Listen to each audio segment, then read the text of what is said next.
Séfora y el enigma del prepucio. En Éxodo 4 aparece uno de los pasajes más misteriosos de la Biblia, donde Séfora realiza una circuncisión para salvar una vida en peligro. ¿Por qué quiso matar Yahvé? ¿Fue Moisés o su hijo la víctima? ¿Le tiró el prepucio a los pies de Moisés o se lo puso en el pene? Hoy analizamos las ambigüedades gramaticales, las interpretaciones tradicionales y las lecturas modernas de este pasaje para desentrañar el significado de esta desconcertante escena marcada por una edición doctrinal que la ha revestido de intriga y misterio.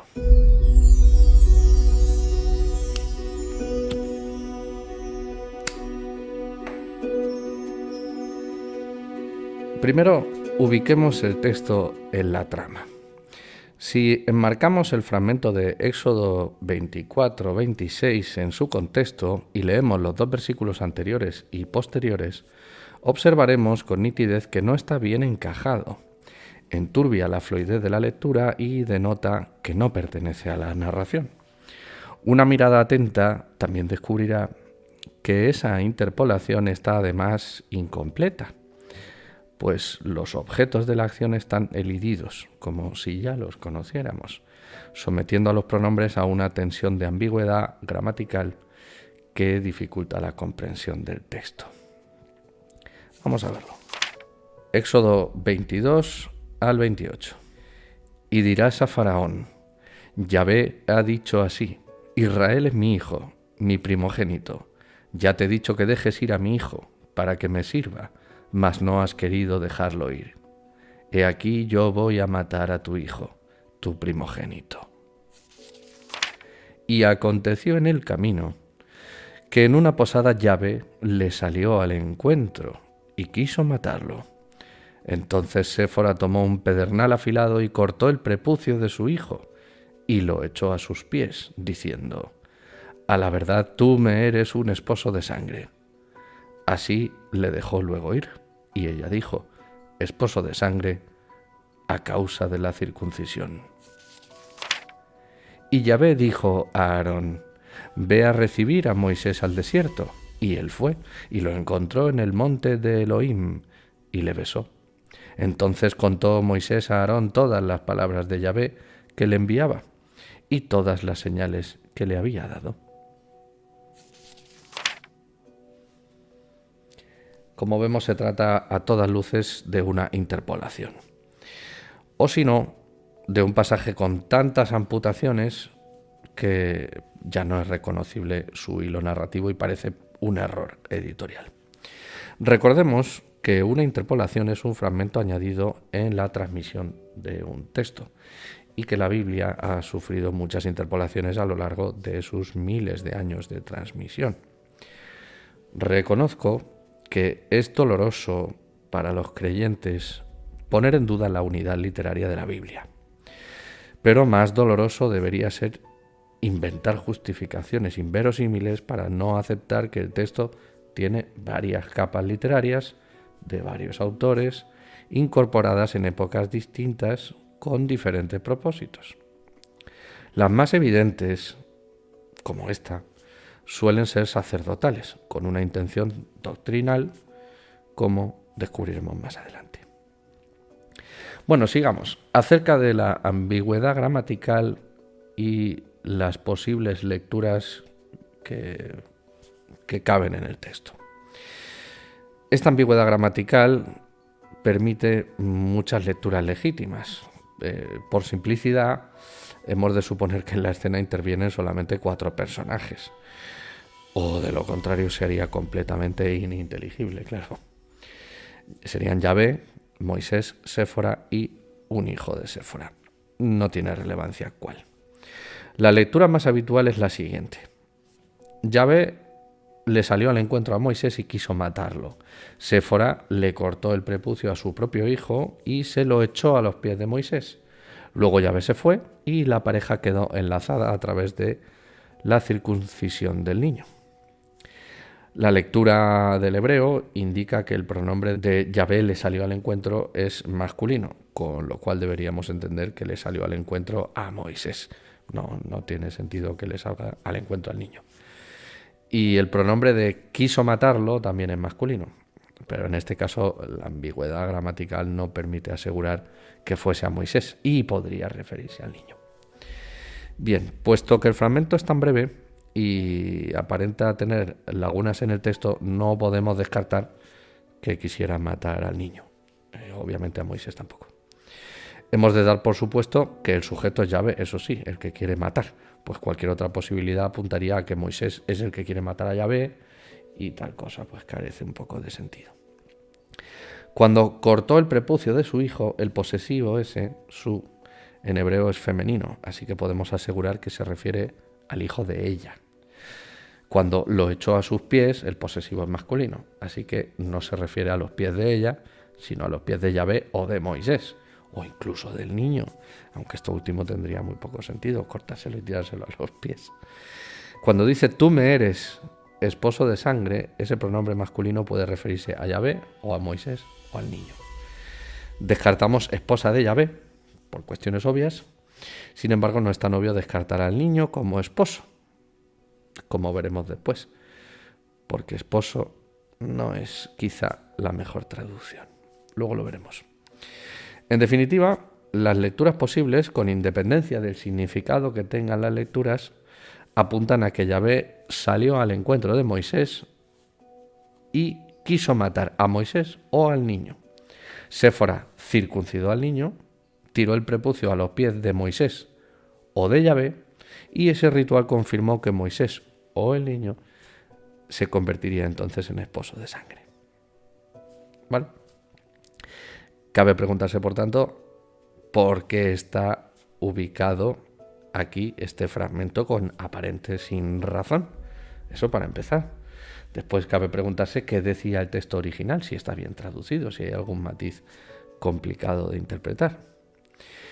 Cabe preguntarse, obviamente, qué significado encierra todo esto. También con qué intención se interpoló y por qué tiene tantas lagunas, por qué es tan complejo. Vamos a empezar por el principio. ¿Por qué está ubicado aquí con aparente sin razón? Bien, por más extraño que parezca, y aunque podamos pensar que este fragmento se ubicó aquí por error, que cabría sospecharlo, debemos intuir que hubo alguna razón inteligente y voluntaria, pues resulta aún más increíble que los encargados de la transmisión del texto no se dieran cuenta de ello y no resolvieran el error. Nunca, habida cuenta del celo que han demostrado en la conservación del texto. Bien, si descartamos que el autor estuviera poseído por una extraña insensatez y descartamos que los escribas estuvieran igualmente enloquecidos, cosa prácticamente imposible, resulta obvio deducir que al autor le pareció un buen lugar para interpolar ese fragmento. Si aceptamos la posibilidad de que el texto incluyera el fragmento originalmente, pero que fue muy amputado y modificado hasta su estado actual, pues bueno, llegamos a la misma conclusión. El autor pensó que era un buen lugar para contarlo. Así pues, hemos de sospechar como hipótesis más plausible que el fragmento está bien ubicado y tiene sentido que esté ahí y no en otro sitio, con independencia de que puedan faltarle fragmentos para que resulte más inteligible, como hipótesis de partida. Bien, creo que resulta fácil darse cuenta de que no tiene relación con los versículos siguientes del 27 en adelante. Aarón va al encuentro de Moisés, llegan los dos a Egipto y seducen a los israelitas. Es decir, nada de circuncisiones y muertes. La respuesta entonces debe estar en el párrafo anterior. O no existe. Bueno, pues ahí en el párrafo anterior, sin embargo, se puede intuir un lejano aroma de sintonía. Observemos que Yahvé dice, en el párrafo anterior, para que me sirva, y también dice, voy a matar a tu hijo. También hace hincapié en lo de primogénito, con el sentido de lo más querido y apreciado, heredero natural del padre. ¿Podría haber alguna relación entonces? Pues el fragmento menciona la intención de matar a alguien y aparece un hijo en la contienda. Cabría sospechar que en esa enigmática circuncisión practicada por Séfora tiene alguna relación las palabras de Yahvé, que me sirva mi hijo, matar a tu hijo. En fin, vamos a dejar un momento viva esa pregunta y utilizaremos esa duda más adelante para descifrar el significado. ¿Vale? Vamos a abordar la parte de qué decía el texto original, si está bien traducido, si hay matices. Te pongo en pantalla aquí y resalto los términos que requieren una aclaración. El resto yo creo que podemos aceptarlos sin matices, ¿vale? Aquí lo tienes. Y aconteció en el camino que en una posada Yahvé le salió al encuentro y quiso matarlo. Entonces Séfora tomó un pedernal afilado y cortó el prepucio de su hijo y lo echó a sus pies, diciendo: a la verdad tú me eres un esposo de sangre. Así le dejó luego ir, y ella dijo: esposo de sangre a causa de la circuncisión. Y aconteció en el camino. Como ya he destacado en otras ocasiones, la muletilla y aconteció, cuando encabeza un párrafo, es sospechosa de introducir una interpolación que no guarda relación con la narración principal, pero que en algún momento posterior alguien consideró que era necesario introducirla para explicar o enfatizar una idea. También podría servir para enlazar dos tradiciones diferentes, que en el momento de la composición del núcleo narrativo pues hubo dos relatos que no fueron creados a la vez, pero sí fijados en el texto por el mismo autor, y hace falta algún tipo de enlace, también podría ser. Eso en general. En todo caso, la muletilla suele advertir de la existencia de un fragmento de discontinuidad narrativa. Eso por ahí. La posada. Una posada. Cabe preguntarse por qué podría necesitar Yahvé esperar a que llegasen a una posada para matar a alguien, ¿no? Por la descripción que se hace, que se ha hecho de él, de Yahvé, es capaz de fulminar a quien quiera cuando quiera. Entonces, en una lectura apresurada puede parecer un detalle de adorno, de contexto circunstancial para colorear la escena, pero una lectura más atenta descubrirá que no se trata de una escena narrada con detalles y estilo descriptivo, sino todo lo contrario, es una escena brevísima, caracterizada por la concisión y el valor simbólico de algunos elementos, que además son muy poquitos. Si eliminamos la posada del fragmento, la sensación de que la imagen que transmite el fragmento, la imagen que transmite el fragmento es la misma, se mantiene intacta. Entonces, ¿por qué iba el autor a introducir un elemento ruidoso en un fragmento tan conciso y breve? Hay que sospechar que la posada no fue mencionada casualmente. En hebreo dice malón, que podemos traducir por hospedaje, así en general. Proviene de la raíz lun, que significa detenerse o permanecer, con el sentido de pasar la noche. Hasta ahí bien. Sin embargo, existe una raíz primitiva demasiado cercana a la palabra malón, que es mul, que significa recortar o cercenar, especialmente el prepucio. Vaya por Dios.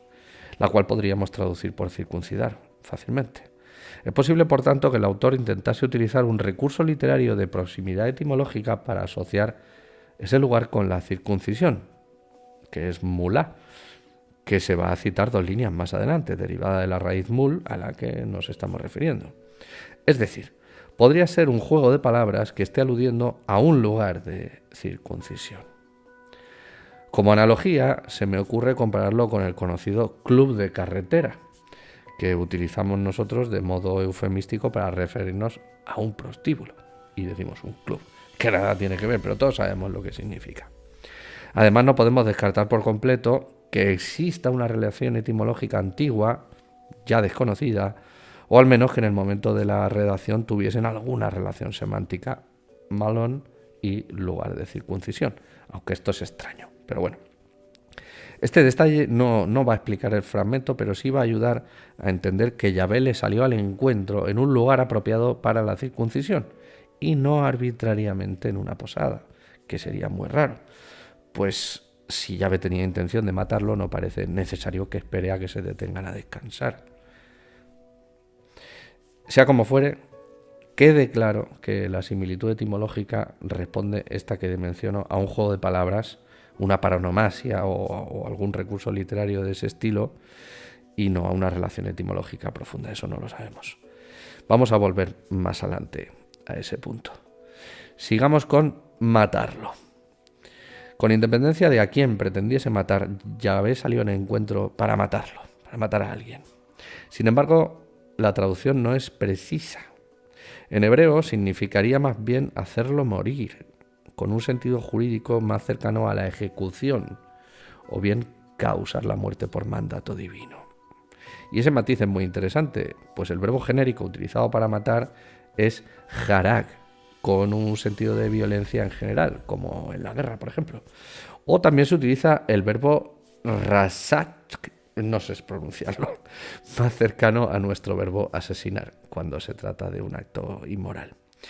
Y así es como se utiliza en el decálogo el mandamiento de no matarás, lo tishak.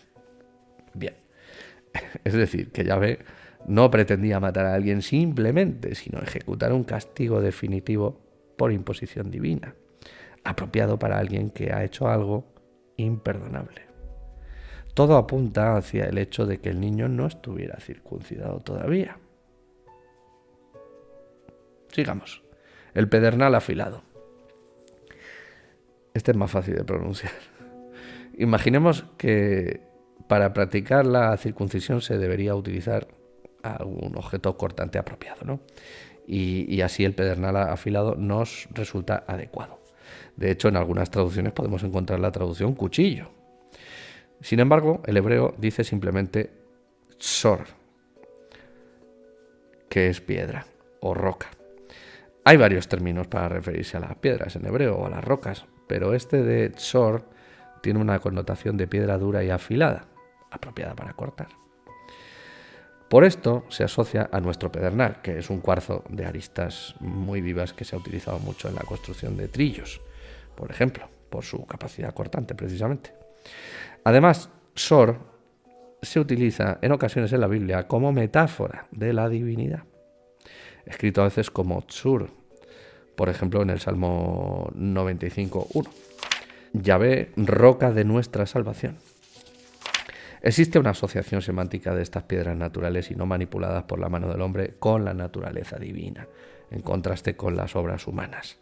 Por ejemplo, recordaremos en otros episodios la preferencia por construir con piedra en lugar de utilizar los ladrillos. Las primeras son divinas e inmutables y los segundos frágiles y humanos. En definitiva, Séfora va a proceder a la circuncisión con una piedra adecuada para tal uso. Por tanto, es una piedra sacrificial, tanto en sus propiedades físicas como en sus connotaciones espirituales. Llegamos a la parte más, quizá, controvertida o divertida, quizá. Echó a sus pies. Esta traducción parece tener la intención de evocar la urgencia con la que Séfora practica la circuncisión para evitar la ejecución, la muerte. Sin embargo, aquí el verbo echar es una traducción muy desafortunada. En hebreo proviene de la raíz nagá, que significa tocar o rozar o poner la mano encima, utilizado como eufemismo sexual para acostarse con una mujer, por ejemplo, cosas de ese estilo. Los pies son pies, pero en ocasiones se utilizan en la Biblia como eufemismo de genitales masculinos. No parece sensato que Séfora tocara con el prepucio cortado los pies de nadie, digo yo. Así pues, una lectura sin eufemismos diría que Séfora cortó el prepucio del niño y se lo puso en el pene a Moisés, lo cual tiene el aroma de ritual apotropaico por el cual el contacto de la carne amputada con la parte implicada en el pacto de la circuncisión servirían de protección, o bien para Moisés, o bien para el niño, o para los dos. ¿No te parece? Esposo de sangre. En hebreo dice Hatan Damim. La referencia a la sangre está en plural, de sangres, lo cual es indicio de su simbolismo. Parece claro que se alude a la sangre de la circuncisión, pero con un sentido ritual por el cual se sella algún tipo de acuerdo simbólico con un lazo muy firme. No obstante, lo más curioso está en el concepto de esposo. Obviamente el hebreo no conoce ese significado. Hatán se está refiriendo a un vínculo político a través de la mujer. Podría ser esposo, pero también novio, yerno o otros. Pero no podemos pasar por alto que el diccionario Strong de hebreo recoge en su definición lo siguiente: niño circuncidado, con una especie de desposorio religioso. Así pues, podemos interpretar esta frase como una fórmula arcaica para culminar el rito de la circuncisión y sellar el vínculo que une al niño con su comunidad y con Yahvé, a modo de desposorio simbólico y espiritual. Reconozco que esta lectura es minoritaria y hay muchos biblistas que interpretan algo similar, donde el protagonismo recae en Moisés, es decir, que el ritual protege a Moisés de la ira de Yahvé por medio de ese desposorio espiritual en el que se vincula la sangre del pacto de la circuncisión ejecutado por su mujer sobre su hijo en común. Esta sería la lectura correcta si partimos de la hipótesis de que Yahvé quería matar a Moisés y no al niño incircunciso. Lo vamos a dejar ahí en el aire, volveremos a esto, y baste con aclarar ahora que no hay consenso unánime sobre el significado de la locución esposo de sangre, pues se trata de un hapax, una expresión única en la Biblia, y no podemos comparar su sentido en otro contexto.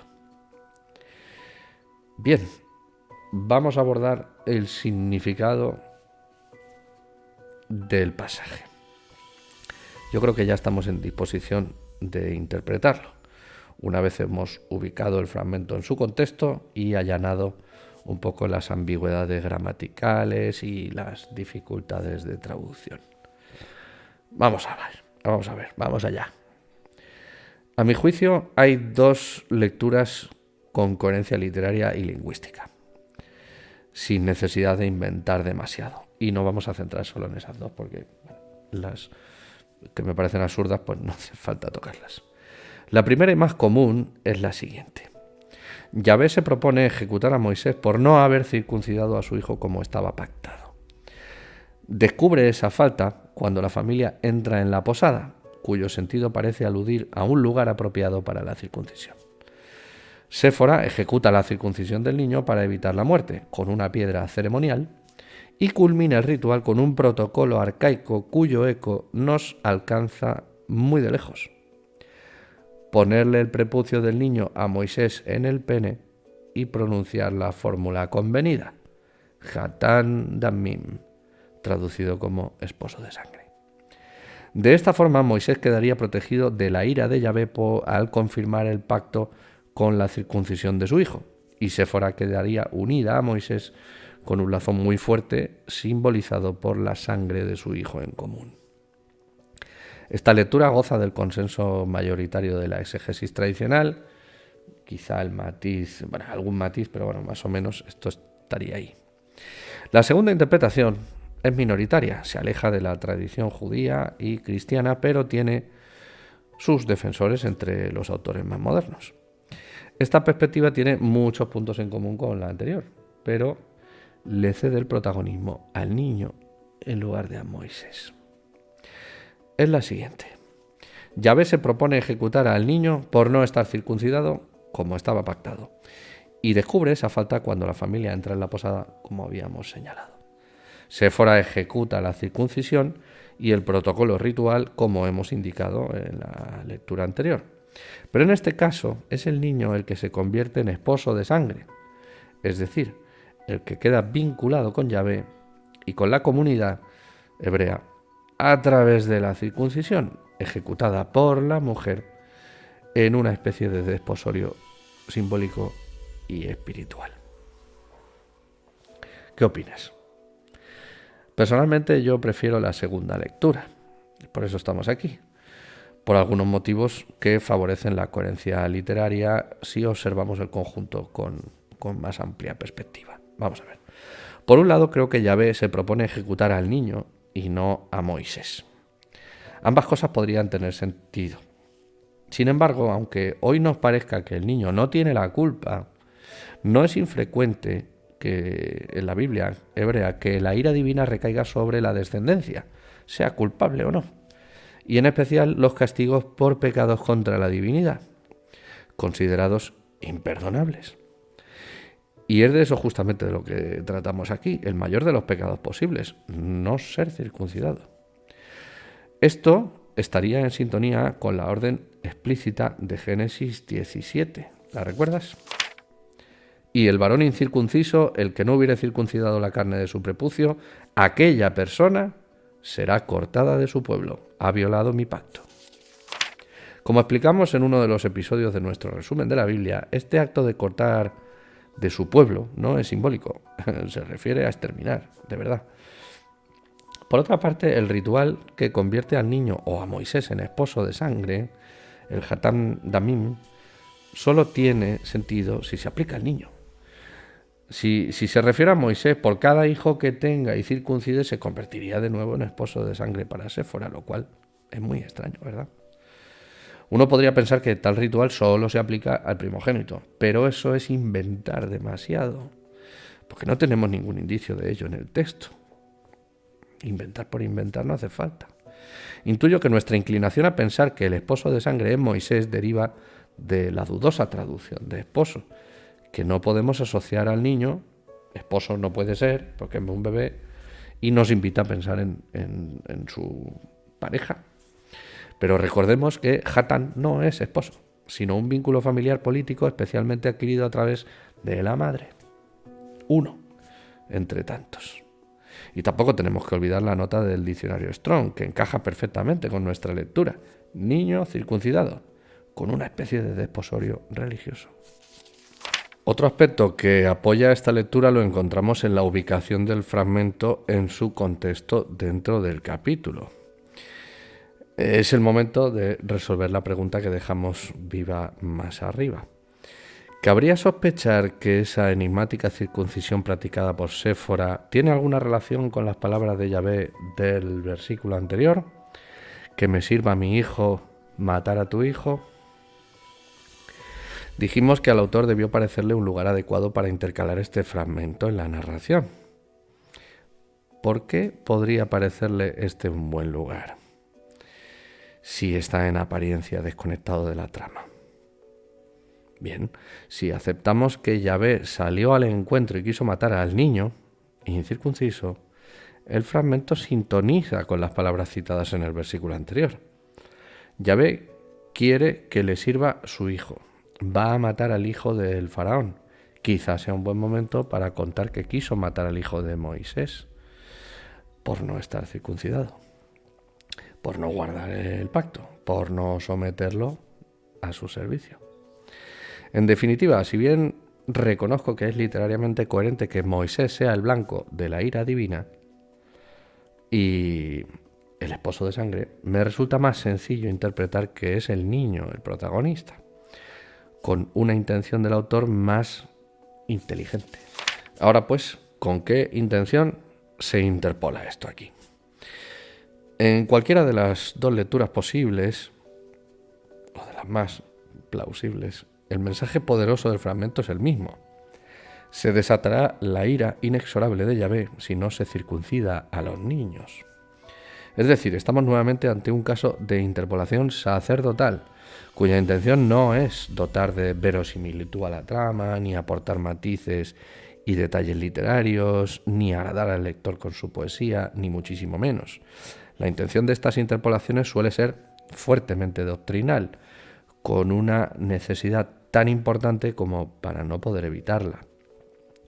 Sin embargo, esta premisa resulta extraña en este caso, pues el pacto de la circuncisión se ha descrito con todo detalle en Génesis, se ha enfatizado su importancia y se ha confirmado con ejemplos paradigmáticos. Si prescindimos de este fragmento tan Raro. La relevancia de la circuncisión para la fe hebrea queda igual de firme a lo largo de la Biblia. No pierde un ápice de su relevancia, toda vez que se incluye en la ley mosaica y se castiga su falta con la muerte. ¿Qué más podemos pedir? Entonces, ¿por qué podría el autor haber necesitado interpolar este fragmento? Me caben dos hipótesis complementarias. Una de índole tradicional.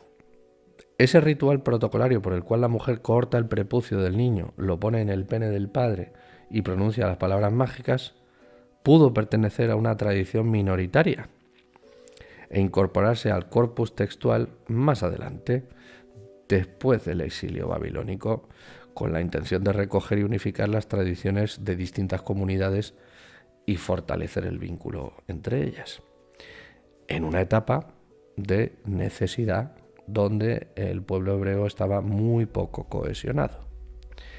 La otra sería de índole política. La circuncisión el 8º día no se practicaba a los niños, o no lo bastante, en un determinado momento de la historia hebrea, y el autor consideró necesario introducir una advertencia muy poderosa para fomentar el ritual, y con ello cohesionar al pueblo en la singularidad que los diferencia de los demás. Muchos pueblos se circuncidaban en la antigüedad de esa región, pero no el 8º día, sino en la adolescencia o poco antes de ella. Ambas hipótesis son complementarias y podrían darse a la vez, en sintonía con otros intentos literarios evidentes por cohesionar al pueblo hebreo y distinguirlo del resto de la humanidad. De hecho, la Biblia hebrea, toda ella en su conjunto, está vertebrada por ese principio unificador y exclusivista. Bien, ¿y por qué tiene tantas lagunas el texto? Nos deja con todo esto la incomodidad de observar demasiadas y exigir de nosotros, como lectores, un esfuerzo titánico para interpretar el mensaje correctamente. ¿A qué se debe esto? Uno podría pensar que le habría resultado igual o más fácil al autor dejar claro si Yahvé pretendía matar a Moisés o al niño, ¿no? Y si el esposo de sangre era uno o el otro. ¿Y entonces por qué es tan confuso? Una posibilidad sería suponerle al autor el ingenio literario de ser voluntariamente ambiguo para generar una sensación mayor todavía de temor ante la desobediencia del pacto. Que se aterroricen todos, padres, hijos, todos.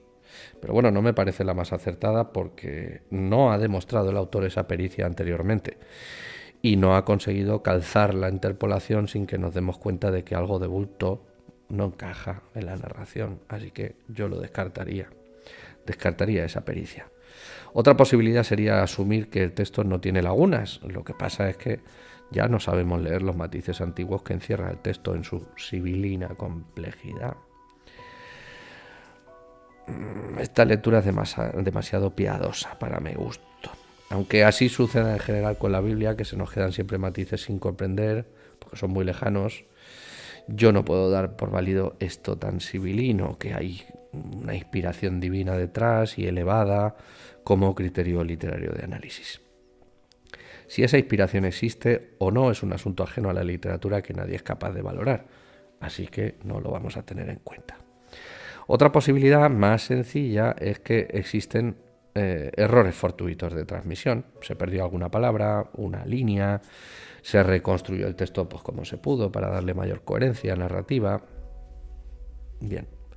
Aunque los responsables de la transmisión del texto han sido siempre muy celosos, según las evidencias que tenemos de su prurito profesional, no podemos descartar nunca este detalle, que incluso hoy en día se produce en los libros que se publican, por más que contemos con ordenadores y con inteligencia artificial, da igual, la cagamos.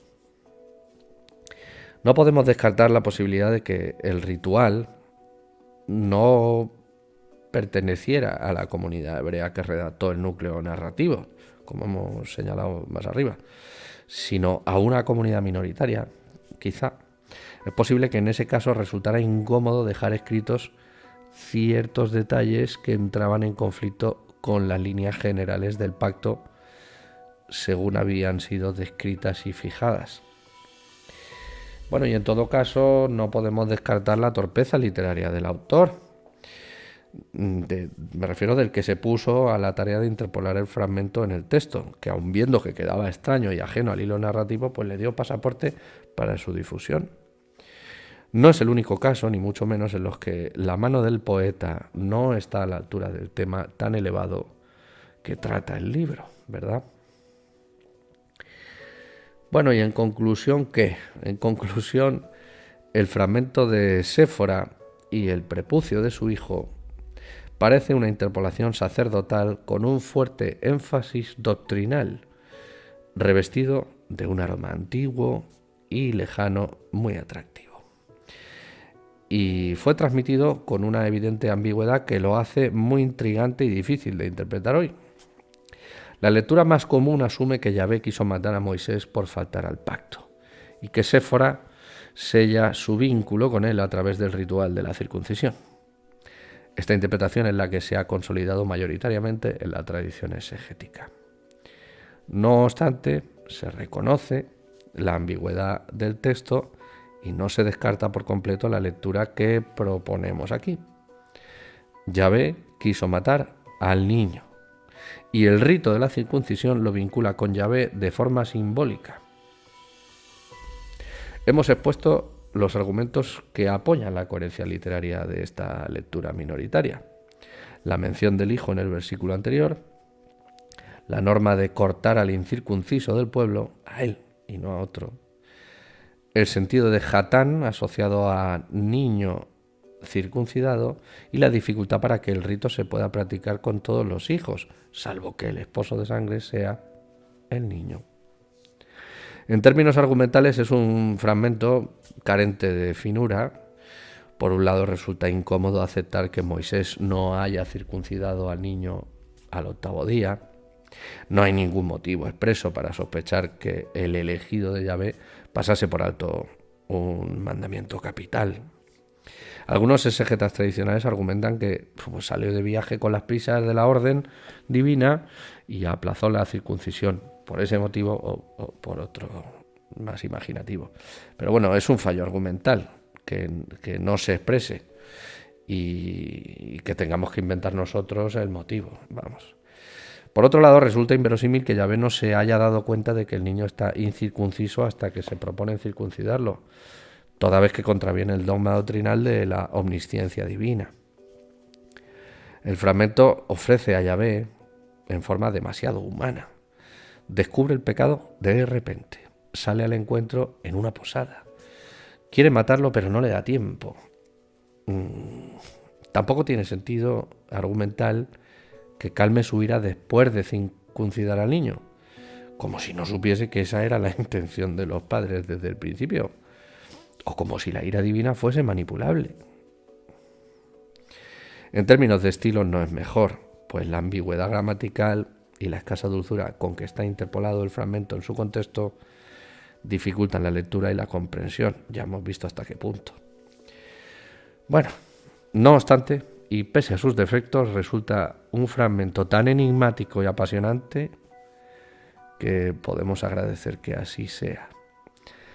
Por detalles como este, la Biblia no deja de interesarnos.